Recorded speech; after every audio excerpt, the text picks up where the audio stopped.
Okay, so here's the thing. We already know that these two watches, the Apple Watch Series 9 and the new Ultra 2, are not for people who already have any somewhat recent Apple Watch. These are iterative updates for people who don't have any Apple Watch yet, or have like a really old Apple Watch, like a Series 3, something like that. So you would really have to squint and put it side by side with the previous version to actually notice what's different about it versus the previous gen. But on top of that, some of the stuff that's actually genuinely new with these watches isn't even shipping right away. It's coming later this year. Well, later this year. You'll see what I mean. So I'll make this review really simple for you guys here. It's just a spec bump. The Apple Watch Series 9 is a spec bump over the Series 8, and the new Ultra 2 is the same spec bump over the original Ultra. Basically, there's one new color, this pink on the Series 9 that I have, and it's pretty similar to the new pink iPhone. It's this kind of light salmony colored one. Aside from that, honestly, you could never even tell if someone is wearing the new watch. Matter of fact, I've been wearing around this new Ultra 2 for more than a week now. Nobody's asked about it. Nobody can tell because it looks exactly the same. There were some rumors floating around of heavily speculating on a black Apple Watch 2. You might have seen these also, and this seemed like something everybody agreed was probably going to happen, and it made a lot of sense because there's always something Apple does just to visually distinguish the new one from the not so new one.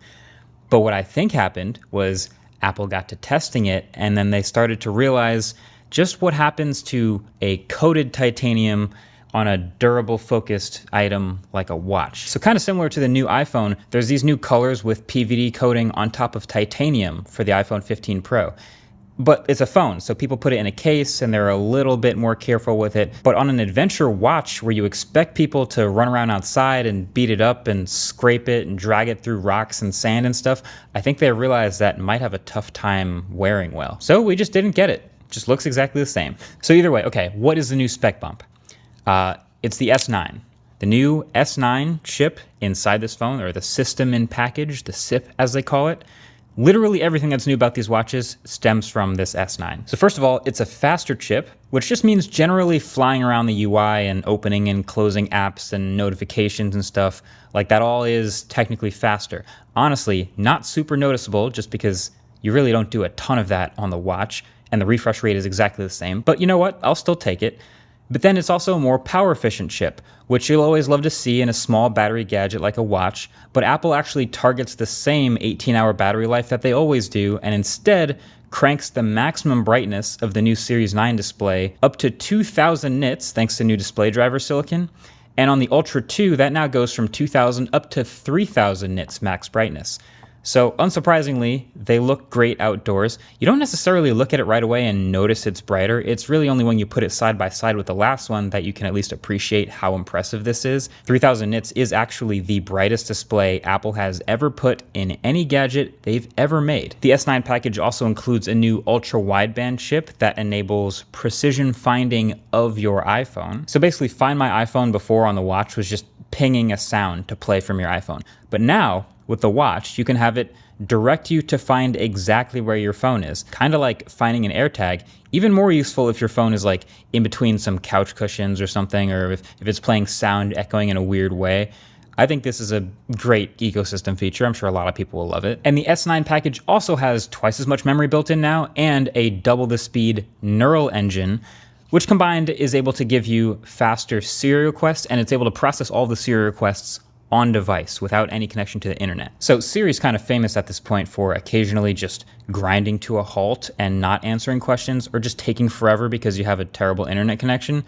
So this actually does make a big difference. Basically, asking it normal questions is pretty consistently quick.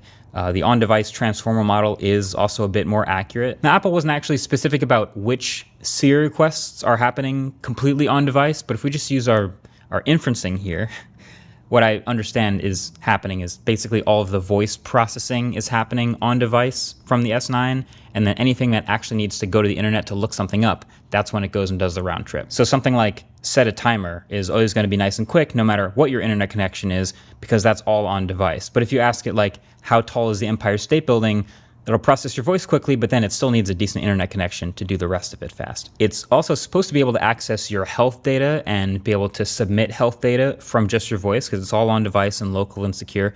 But that's one of the few things that's supposed to be later this year. Available later this year. So as of right now, when I try the things that were in the keynote, I just get non-responses and errors. But then the one big feature, the one genuinely interesting new thing that stands out to me in this generation of watches as actually innovative is double tap. This double tap feature is like the perfect symphony of impressive processing power and clever computation and high quality sensors all combined to give you something genuinely new that honestly I don't actually expect other smartwatches to be able to copy, at least anytime soon. So it's just this.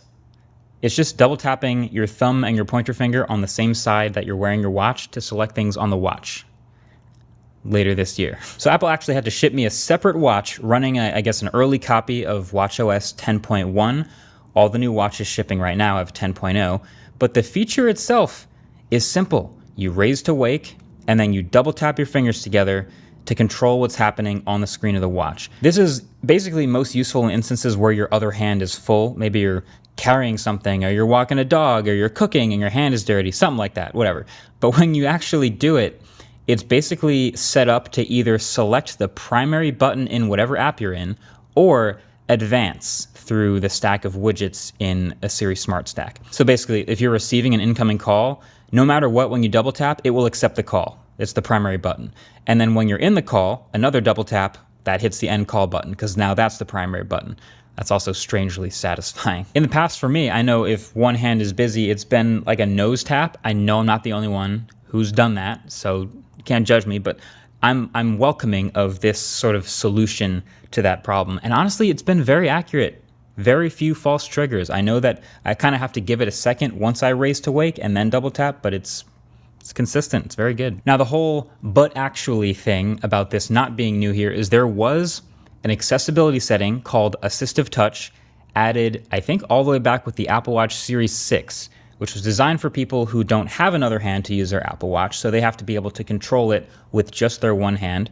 And so it had double pinch, it had single pinch, it had clenching your fist and double clenching your fist. From my limited experience, because I turned it on and tried it on other watches, it works pretty well when you're very deliberate about it.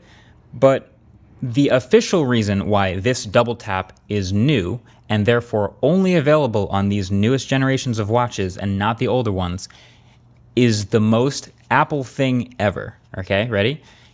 Basically, the algorithm that is doing all of the processing from all the data from the sensors, which is the same sensors on the old watches, is so much more complicated and so much heavier now that it couldn't possibly run on an S8 or an older piece of silicon, just the S9. Yeah, convenient. So this is a in a month thing. This is according to the keynote. They're usually pretty good about delivering on promises like that, but as of right now, this is not shipping with the watch. Either way, this is something both useful and clearly foreshadowing to the upcoming Apple Vision Pro, whose primary gesture will be selecting things by putting your thumb and index finger together. Honestly, it's one of the most fascinating things about this watch. But the other fascinating thing is that paired with one of these sport bands, the Apple Watch is Apple's first fully carbon neutral product. Like full carbon neutral. That might be the most impressive thing about this entire watch. That includes all of the materials, energy, and emissions used to create it, assemble it, package it, ship it to your door, and it accounts for all of the energy that it actually takes to run the device for the lifetime of you owning it. That is absurd. That is extremely impressive. I'm kind of taking their word for it on their face. I do want to dig more into this later, but it's also something that I hope other companies start to copy. So here's the thing. You know that thing Apple's done in other product categories where they'll have a big silicon upgrade in the same old design as before, and then the next generation, they'll actually update the design of the product? They've done this with the MacBook Air, MacBook Pro, other stuff. I'm thinking, and I'm hoping, that to line up with rumors that that's exactly what's happening with the Apple Watch. This is what we've been wanting for a while. Look back at it. This watch looks basically exactly the same as last year, and that one looked just like the year before, which looked just like the year before that, and the year before that. Same shape, same buttons, same fundamentals. And I get that if it ain't broke, don't fix it. That's pretty classic, but there's been so many things that we've kind of just been waiting for / hoping for to maybe see from an Apple Watch someday. Something like maybe a circular redesign, maybe a little more classical shape, maybe a rotating bezel like we've seen on the Galaxy Watch, which is sick. Maybe an actual leap forward in battery life. Like literally any one of those features would be the biggest update to the Apple Watch in years. But this ain't it. It's a spec bump. Now you know. Thanks for watching. Catch you guys in the next one. Peace. 24/7.